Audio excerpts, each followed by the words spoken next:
Good morning students. बेटा आज हम करते हैं अलंकार। अलंकार क्या है? सबसे पहले अलंकार का परिभाषा देखते हैं कि अलंकार में अलम और कार दो शब्द हैं। अलम का अर्थ होता है भूषण और सजावट, अर्थात जो अलंकृत करे या भूषित करे वह अलंकार है। तो यानी इसका परिभाषा हो गई सीधी कि काव्य के शोभाकारक धर्म क्या कहलाते हैं? अलंकार है। काव्य के शोभाकारक धर्म अलंकार है। अब है अलंकार के भेद। अलंकार है वो दो प्रकार के होते हैं, एक तो शब्द अलंकार और एक अर्थ अलंकार। हमने पढ़ा था कि शब्द अलंकार जहाँ किसी कथन में विशिष्ट शब्द प्रयोग के कारण चमत्कार या सौंदर्य आता है वहाँ पर शब्द अलंकार होता है, और जहाँ पर अर्थ के कारण विशिष्ट चमत्कार या सौंदर्य आता है कि जहाँ कथन में विशेष सौंदर्य अथवा चमत्कार विशिष्ट शब्द प्रयोग पर आश्रित न होकर अर्थ की विशिष्टता के कारण आता है वहाँ पर अर्थ अलंकार होता है। तो जहाँ पर अर्थ के कारण सौंदर्य आए काव्य में वहाँ पर अर्थ अलंकार होता है, और जहाँ शब्द के कारण सौंदर्य आता है वहाँ पर शब्द अलंकार होता है।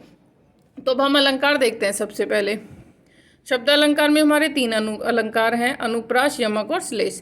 तो अनुप्रास अलंकार क्या है? जहाँ वर्णों की आवर्ती से चमत्कार उत्पन्न हो, जहाँ पर एक ही वर्ण है वो दो या दो से अधिक बार आता है तो वहाँ पर अनुप्रास अलंकार होता है। जैसे कल कानन कुंडल मोर पखा उर्पे वन बनमाल बिराजते हैं, तो यहाँ पर क्या हो गया? क वर्ण की आवर्ती बार 3 बार आ गई और यहाँ पर वो व की 2 बार, तो आपकी वो आवर्ती 2 बार हो सकती है, 2 से अधिक बार हो सकती है। ठीक है। ऐसे ही ये देखिए, सुरभित सुंदर सुखद सुमन तुम पर खिलते हैं। सुरभित सुंदर सुखद सुमन तुम पर खिलते हैं, इसमें भी कौन सा आएगा? आपका अनुप्रास अलंकार होगा। फिर है आपके यमक अलंकार। यमक में क्या होता है? जब एक ही शब्द है वो 2 बार आता है, यानी शब्द सेम है वो 2 बार आएगा और दोनों बार उसका क्या होगा? अर्थ अलग होगा। वहाँ पर क्या होगा? वहाँ पर यमक अलंकार होगा। जैसे उदाहरण है इसके, कनक कनकते सौगुनी मादकता अधिकाय, तो यहाँ पर कनक और कनक 2 बार आ गया, लेकिन दोनों बार इसका अर्थ है अलग। कनक एक का अर्थ है सोना और एक कनक का अर्थ है धतूरा। ऐसे ही जे 3 बेर खाती थी वे 3 बेर खाती है। यहाँ पर कौन कौन सा शब्द जो 3 बेर और 3 बेर ये 2 बार आया है, तो यहाँ पर 3 यानी 3 बेर यानी 3 बार ये समय, और 3 बेर जो खाने वाला एक बेर के जो दाने होते हैं यानी बेर है वो। तो यहाँ पर जो बेर बेर शब्द है उसके 2 अलग अलग अर्थ हैं, तो यहाँ पर कौन सा आएगा? आपका यमक अलंकार आएगा। फिर है श्लेष अलंकार। श्लेष में क्या अर्थ होता है? श्लेष का अर्थ है चिपकना। जहाँ एक शब्द एक ही बार प्रयुक्त हो लेकिन अर्थ उसकी क्या हो? 2 हो, वहाँ पर श्लेष अलंकार होता है। यानी शब्द एक होगा लेकिन उसके अर्थ क्या होंगे? अलग अलग होंगे। जैसे जो रहीम गति दीप की कुल कपूत गति सोए, बारे उजियारा करे बड़े अंधेरा होए, तो यहाँ पर बारे शब्द है उसके 2 अर्थ हैं और बड़े हैं उसके 2 अर्थ हैं। तो जो बारे शब्द है उसके 2 अर्थ कौन कौन से के? एक तो बचपन में और दूसरा जलाने पर, और बढ़े का 2 अर्थ है बड़े होने पर और बुझने पर। ठीक है बेटा। अब है नेक्स्ट आपका उपमा अलंकार। अब ये आपके अर्थालंकार में आएंगी उपमा, रूपक, उत्प्रेक्षा, मानवीकरण और अतिशोक्ति अलंकार। तो उपमा अलंकार में क्या होगा? अत्यंत सादृश्यता के कारण सर्वथा भिन्न होते हुए भी जहाँ एक वस्तु या प्राणी की तुलना दूसरे से कर दी जाए वहाँ पर होता है आपका अर्थालंकार, उपमा अलंकार। तो उपमा अलंकार के अंदर क्या होगा कि इसके अंदर एक समान यानी एक किसी वस्तु की या प्राणी की तुलना किसी ऐसी वस्तु प्राणी से की जाती है जो उसके समान उसके अंदर गुण बताए जा रहे हों।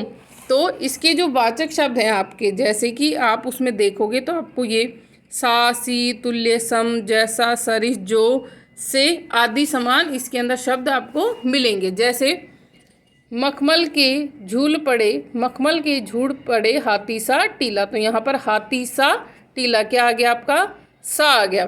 ठीक है। ऐसे ही इसमें देखो, हरिपद कोमल कमल से, हरिपद कोमल कमल से, तो यहाँ पर से आ गया।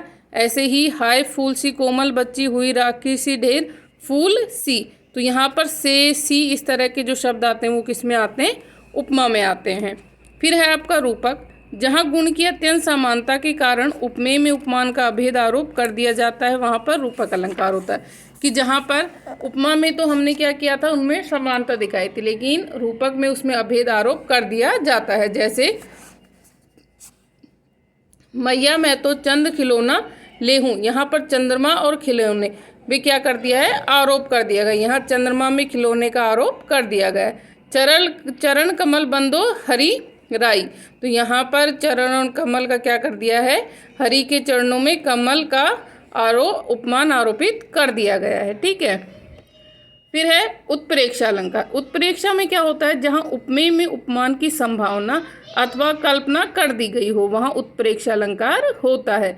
और इसके वाचक यानी इसको जो पहचानने वाले शब्द हैं वो आएगा मनो, मानो, मनु, मनहु, जानो, जनु, जनऊ, जो आदि शब्द इसके अंदर उत्प्रेक्षा में आएंगे तो आपको पता चल जाएगा।